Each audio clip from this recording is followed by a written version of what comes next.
We've got time for a few questions. I'll just get the ball rolling with one, and then if perhaps the microphones could be taken. It's hard to ask a question which everybody can answer, but I think this one can be answered. It's the sort of Gordon Brown question, and that is going back to the issue of global markets and nation states. I mean, there's this assumption that politicians like to say, well, I can't do anything because it's got to be done on a global basis, which always seems to me a bit of a cop-out, but although I see the arguments on sort of global prisoners' dilemmas, etc. But in terms of the issues you raised, Andy, say on capital flows, Ian on migration, and Dahlia on war for talent, etc. What scope do individual nations have to impose their own policies? It seems to me, just casually, that they have quite a bit. I mean, Matatea can impose exchange controls. He did. It seemed to work. Corporate social responsibility. The British pension funds can get together just like the Dutch and make their own policies. In terms of migration, Congress can introduce whatever laws it wants. So is it the case, is Gordon Brown right that there isn't much you can actually do without international cooperation in these areas? Maybe we could go down the line. Andy? Well, maybe starting with global finance. Is that on now? That's on now. I think, as you say, John, it's certainly possible for individual nation states to go their own way, and many, of course, have done so. Right. You mentioned the Malaysian example, but of course, the last 2 or 3 years have been littered with examples of countries doing what they thought was necessary to protect themselves from the surges of inflows that I've spoken about. I think it would be desirable, perhaps unenforceable, but certainly desirable, if we had a slightly clearer set of rules of the road for countries that might guide them in those states of nature. It's interesting that so far we haven't had such rules of the road, and that's, I think, because many of the key international financial institutions have somewhat been in denial, ideological denial, about what role some of these policies might play. I think we're over that now. I think that leaf has been turned. I think the debate is, if not 180 degrees away from where it was 10 years ago, then at least 90 degrees and counting. We need to be careful that that whatever is done, say on the capital restriction front, doesn't legitimize unneighbourly behaviour. That's certainly possible. Not all capital restrictions are good cholesterol, but nor are they always bad cholesterol either. And what the IMF and others can do is to better differentiate between those two cholesterol types, now that we're over the Washington consensus ideological barrier to debating these openly and transparently as a means of leaning against what is a global financial externality. Thanks. David, do you have anything to say? Yes. Actually, when you look at the data, the war for talent is a local phenomenon. It's not a global phenomenon. It is still the case that the CEOs in American firms are predominantly Americans, and the CEOs in German banks in German firms are predominantly German. So there is a very strong home bias. So if one prescription, so therefore policies, actually it would help if the war for talent would be globalized, because then if American firms, if they have a scarcity of talent locally, they would hire some people from abroad, and that would dampen actually the explosion of CEO pay that we have been observing. So actually here more globalization would help rather than hinder the thing. Basically, I think the policy that I was talking about was human resource policies, and these are national policies and not. Okay, thanks, Ian. Yeah, nation states can do most of the heavy lifting on migration. And as we see within the US, even states like Arizona can change the policies with this regard. And when you see the tracking of countries over time, it's very instructive to see how policies have changed and how it's affected economic growth, for example, within that state or within that country. So an enormous amount that can be done and that should be done by countries. But there are various issues which can only be dealt with at the global level, and it's important to recognize what they are. One set of issues relates to the small country problem.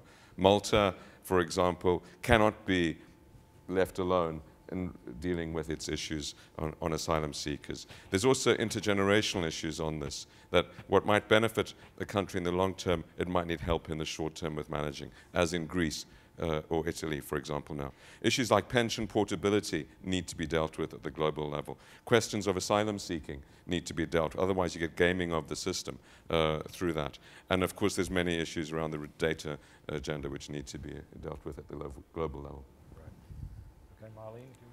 Well, I think we already have a lot of regulation and guidelines in place. If you look at, for example, the OECD guidelines for multinationals, then you really have a tool to take companies for the behavior, the way they are behaving. So I'm really reluctant to add more well, international rules or national rules to the ones we already have, because as I think that it will restrict human capital and it will restrict international capital, and I think that in the end the world won't become a better place if we try to restrict everything and not allow people to take risks and to behave freely.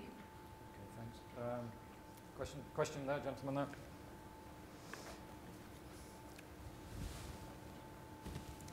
Thank you. Alan Taylor, University of California, Davis, and Morgan Stanley.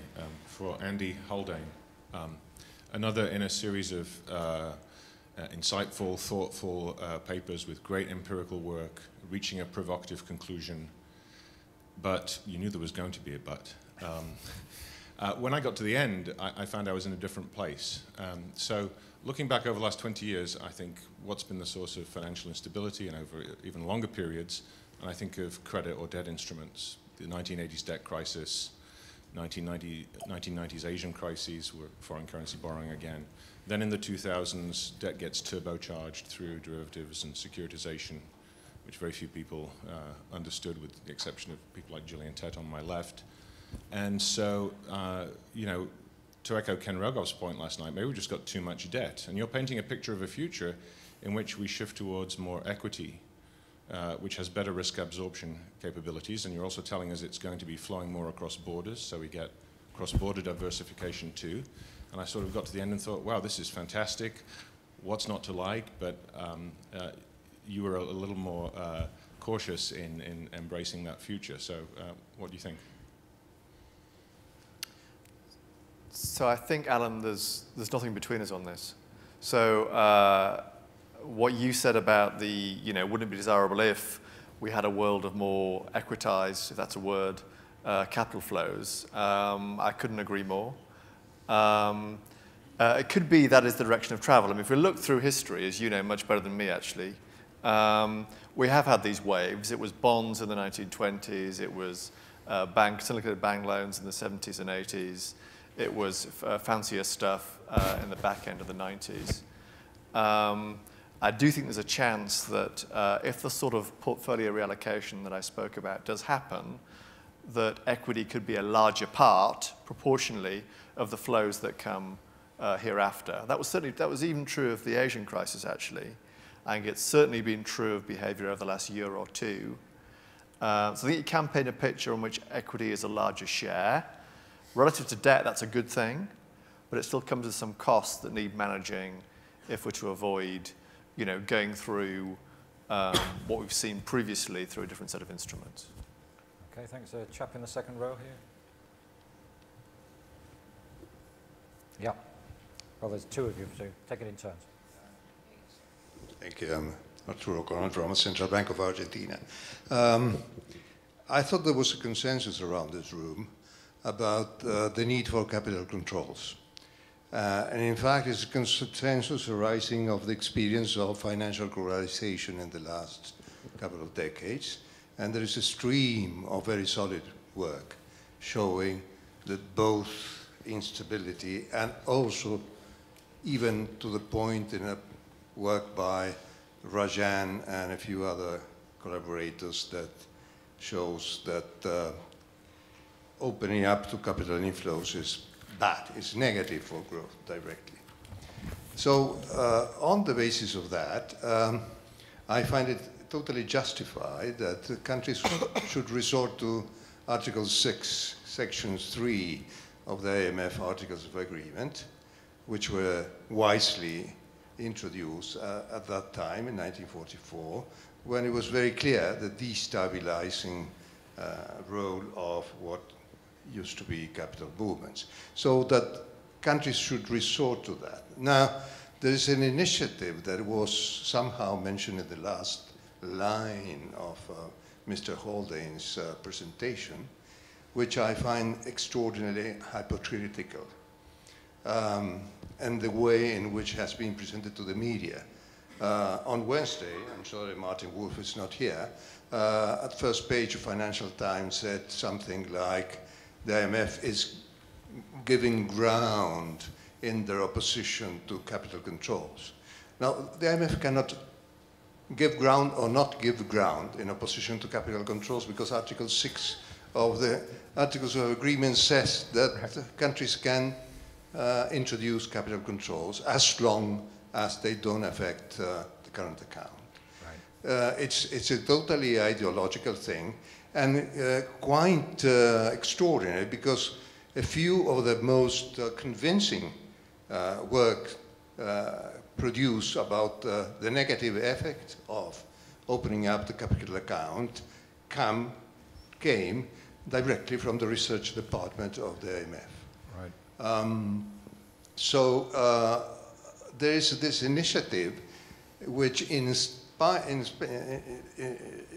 of being as open as it was in 1997, when there was open talk about reforming the Articles of Agreement and making it no longer a possibility, a totally unconditional possibility for countries to impose capital controls. Right. Instead of doing that, we now are speaking about rules of the game or things like that, under which using Article 4 of the IMF, then the IMF would say if capital controls are right or wrong or things like that. I think, and one of the documents, in fact, that led to the discussion is more open and says those rules of the game would in the end clash with Article 6, so that in fact what we have to do, and that is the more sincere document of a stream of 3 or 4 documents, one has then to really go to a change in Articles of Agreement and cancel that Section 3 of Article 6. Okay. And I think that is a threat against finishing with this capital, with this financial globalization that has shown to be very bad for our countries. Okay, thank you very much. Very interesting contribution. If anybody in the room wants to defend capital, defend the traditional IMF stance on capital controls, please put your hand up. It's pity Larry's not here. He used to defend it. I don't know if he still does. Anyway, Andy, do you have any response to that? No? I agree. Okay, next question. I think this is the last one. Soni Kapoor, I run Redefine, think tank that advises EU policymakers and international institutions. Now, we're in a world where the size of cross-border flows and stocks, the complexity of cross-border flows in particular, the scope in terms of how wide the net is being cast in terms of countries, the frontier countries also coming into the picture, the speed of flows, as well as the degree of externalities involved, etc. All of these are on a somewhat secular trend of increasing across a whole number of issues, whether you look at fiscal issues and fiscal footprints, you look at trade, you look at finance, you look at health and disease, you look at information, climate, the whole host of aspects. Now, this is... Okay, do you have a question based on that? Yes, so the question is, how do you look at an international institutional space where the governance mechanisms are lagging very, very far behind, and the one region in the world, the European Union, where some progress has been made on governance issues, the reaction in particular to this crisis in a rather narrow financial issue has been less than encouraging. How do we go about filling this gap? Is it possible to have a grand bargain across a number of issues to move to some form of, what does one do? Apart from hiring Gordon to sort it all out, you mean? Anybody have an answer? Jeremy, yeah. Yeah, if I can follow up on the issue of capital controls. The state of the discussion is briefly as follows, given my limited understanding of what is going on. The strategy department has presented a paper. The research department is far more open on capital controls than the strategy department. The strategy department has not come out with an unequivocal endorsement of capital controls. It's the research department which seems to favor, although they make a lot of qualifications, and most importantly, they insist on the exhaustion of all macroeconomic policy space before resorting to capital controls. Why capital account liberalization should be privileged, I don't know. But this is the current position of the research department, which actually takes the more sympathetic position. So although I very much agree with the spirit of Andy Haldane's perspective, I'm afraid that we are still very far from making progress on this issue. Okay, I think that's about it. Thanks everybody for attending the session. I think there's a short break before the next one. Thank you.